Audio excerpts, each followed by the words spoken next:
നമസ്കാരം. എല്ലാ NTV പ്രേക്ഷകർക്കും നിങ്ങളുടെ ഇന്ന് എന്ന പ്രോഗ്രാമിലേക്ക് സുസ്വാഗതം. ഇന്ന് 2025 ഫെബ്രുവരി മാസം 13-ാം തീയതി 1200-ാം ആണ്ട് കുംഭമാസം 1-ാം തീയതി വ്യാഴാഴ്ച.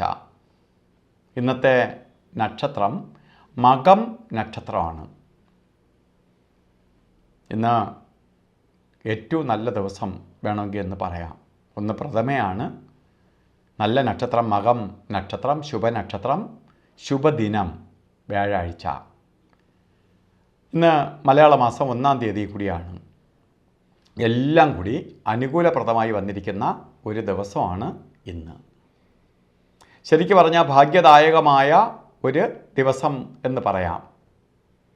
ഭാഗ്യബലത്തെ പ്രദാനം ചെയ്യുന്ന ഒരു ദിവസവും കൂടിയാണ് ഇന്ന്. അപ്പോൾ ഇവിടെ നമുക്ക് ചിന്തിക്കുമ്പോൾ വളരെ ഗുണഫലത്തെ പ്രദാനം ചെയ്യുന്ന ദിവസമാണ് ഇന്ന്. എന്ത് കാര്യത്തിനും നമുക്കിറങ്ങാം. ഒന്ന് ശുഭദിനം, ശുഭനക്ഷത്രം, മറ്റെല്ലാം കൊണ്ടും അനുകൂലപ്രദമായ സമയമാണ്. ഞാൻ പറഞ്ഞു, ഇതുപോലെ സമയം ചിലപ്പോൾ ഒരാഴ്ചയിൽ ഒരു ദിവസമൊക്കെ നമുക്ക് കിട്ടത്തുള്ളൂ. അതുകൊണ്ട് ഇന്ന് എന്ത് കാര്യം ഇന്ന് ചെയ്യണമെന്നുണ്ടോ അത് ചെയ്യണം. ഇന്ന് ഒരാളിനെ കാണണമെന്നുണ്ടോ പോയി കാണണം. നാളെ എന്ന് മാറ്റി വയ്ക്കരുത്. അവരെ വിളിച്ചിട്ട് പോയി കാണണം. ഒരു സമയമെടുത്തെങ്കിലും ഇന്നത്തെ കാര്യങ്ങൾ കംപ്ലീറ്റ് ചെയ്യുക. കാരണം അത്രയ്ക്ക് അനുകൂലപ്രദമായ സമയമാണ് ഇന്ന്. അതുകൊണ്ട് ഓരോ കാര്യങ്ങൾ പ്ലാൻ ചെയ്യുമ്പോൾ, ഇന്ന് ദിവസം ഇറങ്ങുമ്പോൾ എന്തെങ്കിലും പെൻഡിങ്ങൊക്കെ വെച്ചിട്ടുണ്ടെങ്കിൽ അതെല്ലാം ഇന്ന് കംപ്ലീറ്റ് ചെയ്യുക.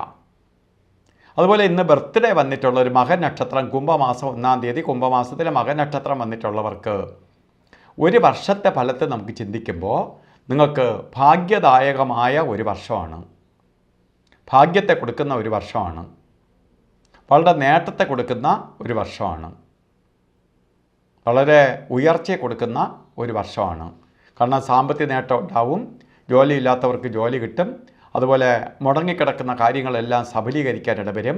പ്രതീക്ഷിക്കാതെ നേട്ടങ്ങളുണ്ടാവും. അതായത് ഊഹ കച്ചവടങ്ങളിൽ പ്രവർത്തിക്കുന്നവർ, ഷെയർ മാർക്കറ്റ് പോലെ പ്രവർത്തിക്കുന്നവർ, അതുപോലെ റിയൽ എസ്റ്റേറ്റിൽ പ്രവർത്തിക്കുന്നവർക്ക് ഒക്കെ അനുകൂലപ്രദമായ ഒരു വർഷം തന്നെയാണ് ബർത്ത്ഡേ വന്നിട്ടുള്ളവർക്ക്. അപ്പോൾ അതുകൊണ്ട് നിങ്ങളും ഈ ഒരു വർഷത്തെ വേണ്ട രീതിയിൽ വിനിയോഗിച്ചോളണം. ഒന്നും പേടിക്കണ്ട. നമ്മൾ ഇറങ്ങുന്ന കാര്യങ്ങൾ വിജയിക്കും. അതുപോലെ തന്നെ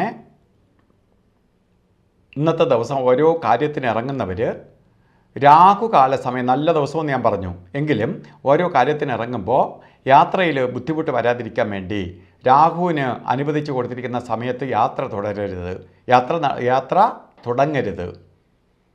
രാഹുകാല സമയം വന്നിരിക്കുന്നത് പ്രശ്നം ഇന്ന് നമ്മൾ കലണ്ടറിൽ രേഖപ്പെടുത്തിയിട്ടുള്ളത് 1:30 മണി മുതൽ 3 മണി വരെ എന്നാണ്. പക്ഷേ ഇന്നത്തെ രാഹുകാല സമയം വരുന്നത് 2:06 തൊട്ട് 3:34 വരെയാണ്.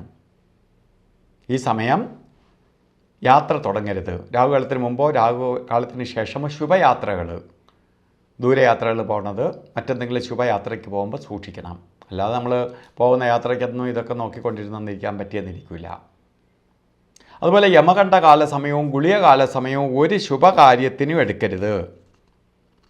യമകണ്ഠകാല സമയം ഇന്ന് വരുന്നത് 6:48 തൊട്ട് 8:16 വരെയും ഗുളികകാല സമയം വരുന്നത് 9:43 തൊട്ട് 11:11 വരെയും. ഇന്ന് നമുക്ക് അഭിജിത്ത് മുഹൂർത്തമുണ്ട്. ഇന്ന് മൊത്തത്തിൽ നല്ല മുഹൂർത്തമുള്ള ദിവസമാണ്. എന്നാൽ അഭിജിത്ത് മുഹൂർത്തവും ഇന്ന് വിശേഷമാണ്. 12:15 തൊട്ട് 1:03 വരെ അഭിജിത്ത് മുഹൂർത്തമുണ്ട്. ഇന്നും ഓരോ കാര്യത്തിന് ഇറങ്ങുമ്പോൾ നമ്മൾ വസ്ത്രധാരണത്തിന് പ്രാധാന്യം കൊടുക്കണം. കാരണം ഇന്ന് പ്രപഞ്ചത്തിൽ വ്യാഴൻ്റെ ബന്ധം നിൽക്കുന്ന ദിവസമാണ്. വ്യാഴമാണ് ഇന്നത്തെ ഭരണകർത്താവ്. വ്യാഴൻ്റെ ചൈതന്യമാണ് നിറഞ്ഞു നിൽക്കുന്നത്.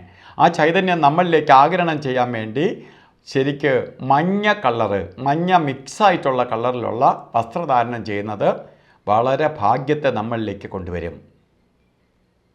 അപ്പോൾ ഇന്നത്തെ ദിവസം എല്ലാവർക്കും ഗുരുവിൻ്റെ അനുഗ്രഹത്താൽ ഐശ്വര്യം ലഭിക്കട്ടെ എന്ന് പ്രാർത്ഥിച്ചുകൊണ്ട് നിർത്തുന്നു. നന്ദി, നമസ്കാരം.